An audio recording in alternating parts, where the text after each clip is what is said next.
Église copte orthodoxe en Égypte, monastère de la Vierge Marie syriaque présente des miracles de notre parfait os syrien durant sa vie sur terre. L'amitié de l'Éternel est pour ceux qui le craignaient. Psaume chapitre 25, vers 14. Sors dehors, tu dis que je suis le diable. Miracle numéro 50. La servante MMG, Alexandrie, raconte: je suis responsable d'un service dans l'église de la Vierge Marie. Au début de mon service, je l'aimais beaucoup. J'aspirais à me consacrer au service de Dieu. C'est pourquoi j'en ai parlé au père de ma confession. Il a été d'accord avec moi. Il m'a conseillé de fréquenter les maisons de consécration pour en rejoindre une. Alors, j'ai commencé à fréquenter un des foyers pour femmes consacrées. Un rendez-vous a été fixé pour que je rencontre le père évêque responsable du foyer. Il m'a acceptée comme servante consacrée dans ce lieu. Pendant tout cela, je ne savais pas si c'était le chemin que le Seigneur Jésus me montrait ou non. Alors, j'ai commencé à prier avec ferveur et avec des larmes abondantes, demandant à Dieu de relever sa volonté dans ma vie et de me guider. Si le chemin de dévotion me convient ou non, si j'y parviendrai ou non.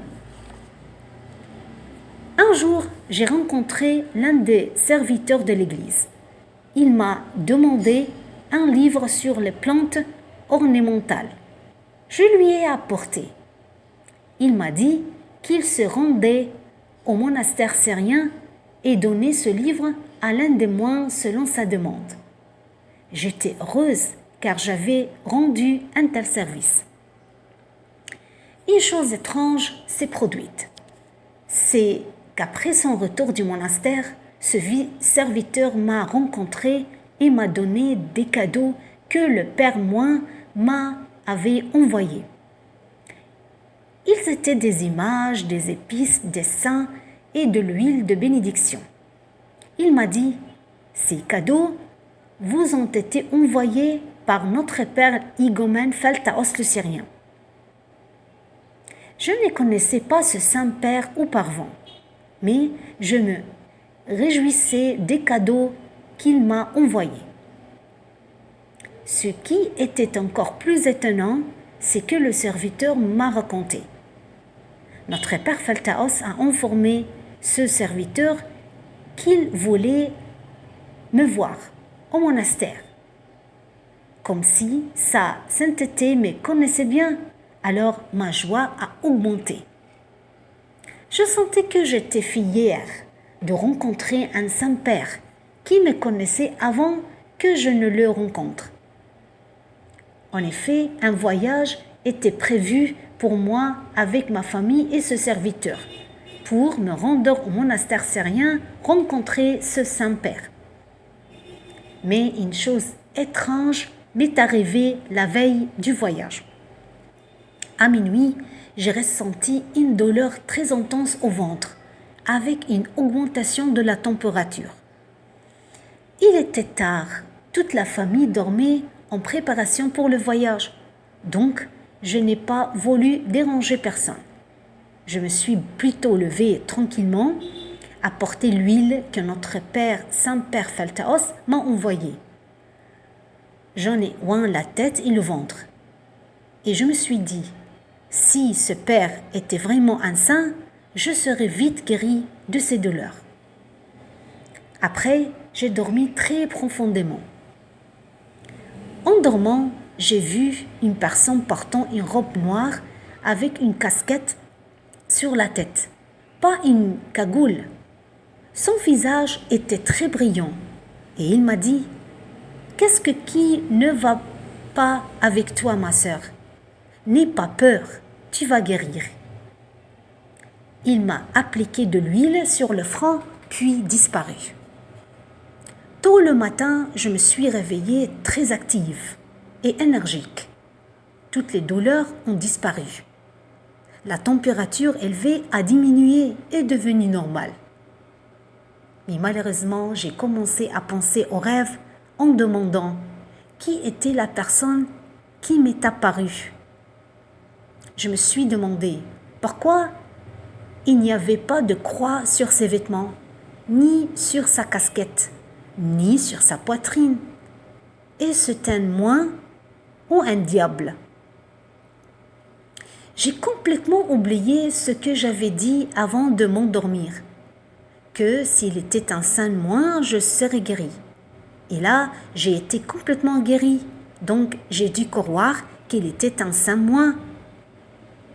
Mais malheureusement, je me suis dit aussi que celui qui m'a apparaissé n'était pas un moine, mais un diable.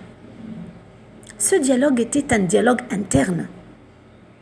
Je n'ai rien dit du tout à aucun membre de ma famille. Ensuite, on s'est rendu au monastère et entré dans les églises et avons reçu la bénédiction de Sainte Marie la Pure et de tous les saints du monastère. Après, le visiteur, le serviteur, nous a emmenés à l'hôtesse du monastère afin de rencontrer le Père Moine. Je ne le savais pas jusqu'à ce moment-là. Notre Père Pheltaos était assis dans une chambre au 2e étage de l'hôtesse. Alors le serviteur nous a emmenés vers lui pour prendre sa bénédiction. Toute la famille est entrée avec le serviteur et a reçu une bénédiction. Quand ce fut à mon tour de saluer sa sainteté et de recevoir sa bénédiction, il me réprimanda d'une voix forte en disant « Sors dehors, tu dis que je suis le diable ?» Alors je suis vite partie dans une peur et un embarras externe. Toute la famille était dans un état d'étonnement pour 2 raisons. Premièrement, je ne leur ai pas parlé de ce qui m'est arrivé la nuit dernière. Deuxièmement, parce que nous ne connaissions pas ce Père Moine auparavant. Tout le monde commençait à se demander « Que s'est-il passé ?» Et ils m'ont dit « Comment peux-tu dire que notre Père est un diable ?» Quant à moi, j'étais complètement silencieuse. Je pleurais à cause du choc de la surprise. Mais notre Père Pheltaos, qui était plein d'amour, de paternité et de compassion, m'a convoquée. J'avais très peur. Avec un sourire plein de tendresse et de compassion, il m'a dit « Comment vas-tu ? As-tu peur, ma sœur ?» Immédiatement, je dis à sa sainteté « Oui, notre Père. » Je me suis souvenue du rêve et j'ai regardé son visage anélégique. J'ai demandé à sa sainteté en disant « Est-ce que c'est vous qui m'êtes apparu la nuit dernière et qui m'avez oint la tête avec de l'huile ?»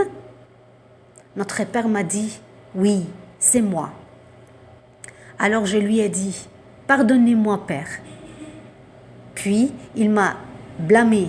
« Dis-tu que je suis le diable ?» Je répéta mes regrets en disant « Pardonnez-moi, notre Père. » Puis il me dit « Que Dieu te pardonne, ma sœur. » Alors je restai silencieuse et me mis à contempler son visage lumineux. C'était bien lui, avec les mêmes vêtements, qu'il était apparu. J'ai fait un rêve dans lequel c'était lui qui moignait de l'huile et j'étais guérie. J'étais surprise que sa sainteté me raconte ma vie sans que je lui dise quoi que ce soit. Alors notre Père a dit « Voulez-vous être consacré ?» Alors j'ai dit à sa sainteté « Oui, Père. » Il a continué à parler comme s'il voyait tous les événements en disant « Et toi aussi, tu es allé à tel endroit et tu as rencontré les vrais responsables ?» Alors je lui ai dit « Oui, notre Père. » Que pense votre sainteté de ce chemin ? Et à ce moment-là, j'avais confiance que Dieu me parlerait et me relevait sa volonté dans ma vie, par la bouche de ce Saint-Père. Alors notre Père Feltaos m'a dit, non, non, la Vierge Marie veut que tu sois dans son église. N'oublie pas la Vierge Marie.